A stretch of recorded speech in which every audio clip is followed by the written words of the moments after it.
किसकी अधिकारिता है, किसकी ऑथोरिटी है। The old testament, the new testament, the Quran.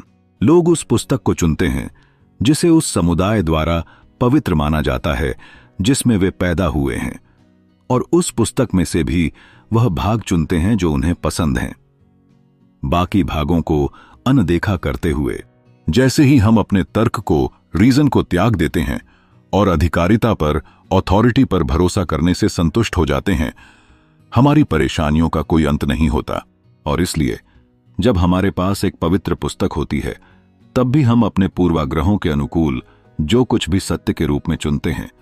क्या जब हम धार्मिक ग्रंथों की बात करते हैं तो हम वास्तव में उनके मूल संदेश को समझते हैं, या हम अपनी पूर्वाग्रहों को संतुष्ट करने के लिए उन्हें अपनाते हैं? अक्सर यह देखा जाता है कि लोग अपनी संस्कृति और समुदाय की प्रभाव में उस ग्रंथ को चुनते हैं जिसे वे पवित्र मानते हैं।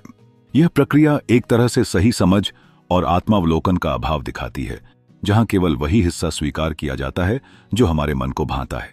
कुरान, बाइबल या गीता जैसी किताबें धार्मिक शिक्षा के अद्भुत स्रोत हैं, लेकिन क्या हम उनकी गहराई में जाकर उनका अध्ययन करते हैं, या हम केवल उन शिक्षाओं को चुनते हैं जो हमारे पूर्वाग्रहों को प्रमाणित करती हैं?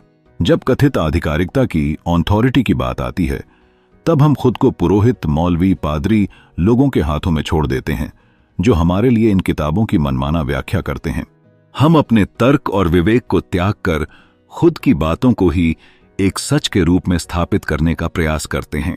समस्याओं का मूल कारण यही है कि हम पवित्र ग्रंथों को संदर्भ के बिना देखते हैं। जब हम धार्मिक नियमों का पालन करने की बात करते हैं तो यह जरूरी नहीं कि वे सही हों।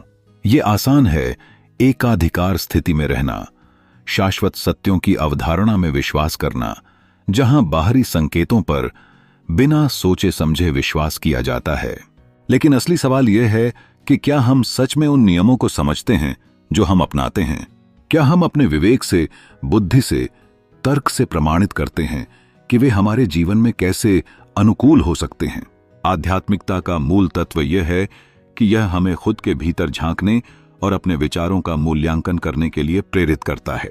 जब हम अपनी पसंद के अनुसार केवल वही भाग चुनते हैं तो हम असल में खुद को और अपने आसपास के लोगों को भटकाते हैं, क्योंकि कोई भी परंपरा, धर्म या ग्रंथ जब पूर्वाग्रहों से प्रभावित होकर अपनाया जाता है, तब उसका असली अनुभव समाप्त हो जाता है।